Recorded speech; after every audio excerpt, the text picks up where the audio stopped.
All right, guys, Dave here again. And in this video, I'm going to show you how to launch epic split tests that actually win so that your conversion rate increases. You can kick more ass, make more money, and hopefully take that money and do something good in the world with it. But in this video, I'm going to show you how to take all that data that you just captured, figure out what's wrong with that, and then launch the tests that crush it.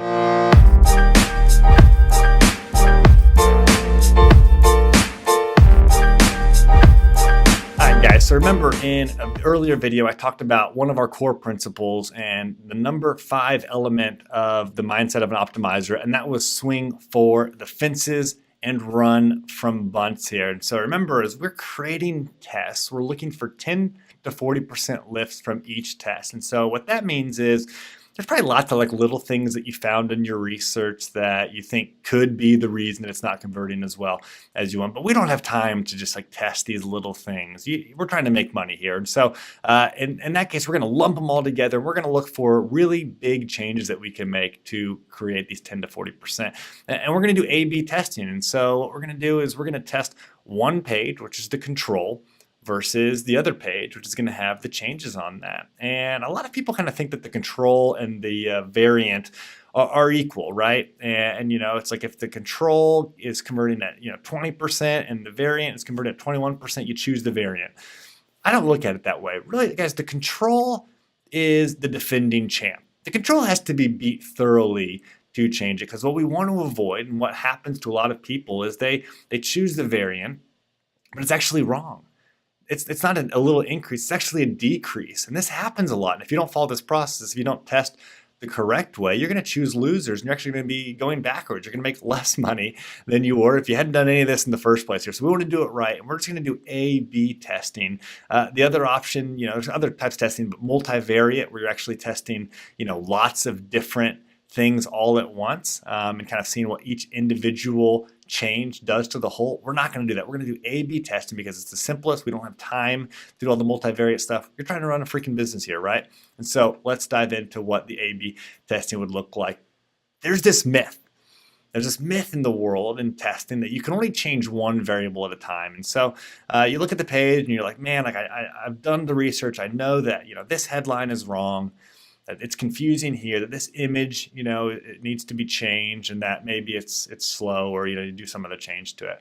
And some people say, well, you can only change one of those things at a time, otherwise you're not going to know what actually moved the needle here.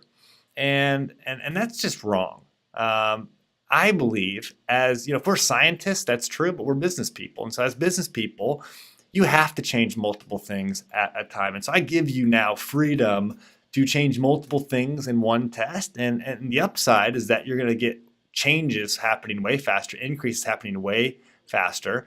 And the downside is you're not going to know quite as much about, what made the change. But at the end of the day, you probably don't care as much about that. You're just trying to get conversion rate increases. And so multiple wins can get you big changes and big wins faster, but with less certainty about what worked. I'm willing as an entrepreneur to sacrifice some of that certainty for increased revenues, increased conversion rates, so that we can start to scale. And so if you're with me, let's keep on plugging away. The scientists out there, if you're watching this, you can go ahead and just hang up right now and say, this guy doesn't get it. I get it. I just choose to build a business instead. And so a few thoughts on A/B testing. First of all, you need about 500 visitors a month to a page to test it really well. So if you don't have 500 visitors a month, you can maybe go a little bit below that. Do the best that you can, especially if you have a lead magnet that's maybe converting at 40 or 50%. You can kind of do with less, because again, I told you in an earlier video that the higher conversion rate you already have, the faster you can test. But in general, have enough people coming to it. And then don't do multivariate tests unless you have 100,000 visitors a month to a page. So our homepage right now gets about, it gets about 2,500 people a day to it every single day. And so, in all, I'm coming up on the 100,000 visitors a month mark, but we're still not doing this kind of testing. We're just sticking with A/B testing in our own business right now, because we can get results faster and keep the velocity high on our testing. What are you going to use to actually test? There's really kind of 3 tools out there in the market. And I've looked at them all here. I've played with them. It's 3 things. It's Optimizely, Google Optimize, and VWO, which is Visual Website Optimizer. Optimizely and VWO have been around longer. Google obviously is a pretty good sized company in the world and produces some pretty good stuff here. What I have done, I used to use Optimizely. I personally use Google Optimize now. And there's some drawbacks to Google Optimize. It doesn't have quite as many features and bells and whistles, but it's Google. It's actually free to use Google Optimize at the lower levels. It integrates really nicely with my Google Analytics and allows me generally to do everything that I want to do. And so take a look at those. I'm not going to go in depth into that. Know that I used to use Optimizely and I use Google Optimize now. I'm happy with it. It does everything that I need it to do. Maybe later on down the road, as we get more advanced, whatnot, I'll kind of take a look back at Optimizely and their enterprise plans. But in general, I like Google Optimize, and they've really improved the product a lot over the last year, especially. And so, yeah, take a look for yourself. Try Google Optimize though. Okay, and then going back to my funnel here. So I decided I'm going to optimize this homepage here. I can also do the payment page. I'm not going to worry about that. Why? Because it involves a developer. This is actually built in an app, and I'm not a developer. And so if I'm going to do a test and move quickly, I'm just going to go straight for the homepage here because it's got the biggest bottleneck and the most amount of traffic. And you want to take all those insights that you learned, the speed test, the qualitative analysis, the mouse click, the heat tracking, all of that, and create a hypothesis. And so we realize, the problem here, I like it in this format. The problem is that visitors don't understand what proof does when they think the setup is too technical for them.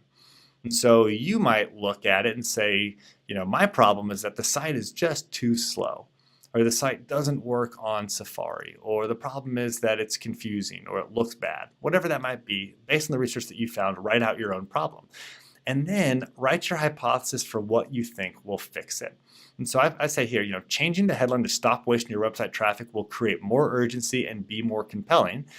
Also, changing the headlines of the page, like the subheadlines, to tell the benefit rather than ask a question will tell users what we do in less time. And so basically our page was saying, it might say, why does proof increase conversion rate was the subheadline. And instead of kind of saying that and then making them read, I'm just telling them in the benefit, proof increases conversion rate by creating social proof. And so you're kind of taking the benefit and you're putting it up there in the head. That was a thought that I had when going through that. And then thirdly, telling visitors that no coding skills are required will give them confidence to move forward and get it set up. And so as I was surveying customers and talking to people, I realized that people thought it was a more technical setup than it needed to be, and then it actually was. And so I need to go in there and change some of our language to say, hey, no coding skills required. Anybody can do this. So that's my hypothesis going into my test. And those are the things, using Google Optimize in my case, I'm going to go and I'm going to change those for my variant one, which is the B version. I'm going to test it against the homepage that already exists today. So you guys, that are watching this, you'll be able to see, in the past, go look at our homepage, useproof.com, and you'll be able to see, which one of these actually won, which ones of them lost, and what are we actually keeping on the page here today. Okay, so actually creating the test. So you've done your research, you've created your hypothesis, you're going to go do the test, and here's some recommendation. One, don't create too many changes, but enough to move the needle. And so I recommend, you do, maybe 3 to 5 changes. Now, let's say that this works, right? Let's say that this one improves conversion rate by 20%. I'm not actually going to know which ones of these move the needle. Maybe this third one increased at 20%. Maybe this top one, decreased it a little bit. I'm not actually going to know. That's okay. That's one of the the way offs, the trade-offs that I have decided to make as I think about growing our business here. And so, yeah, create the test. Don't make too many changes, but enough to move the needle. And then remember statistical significance.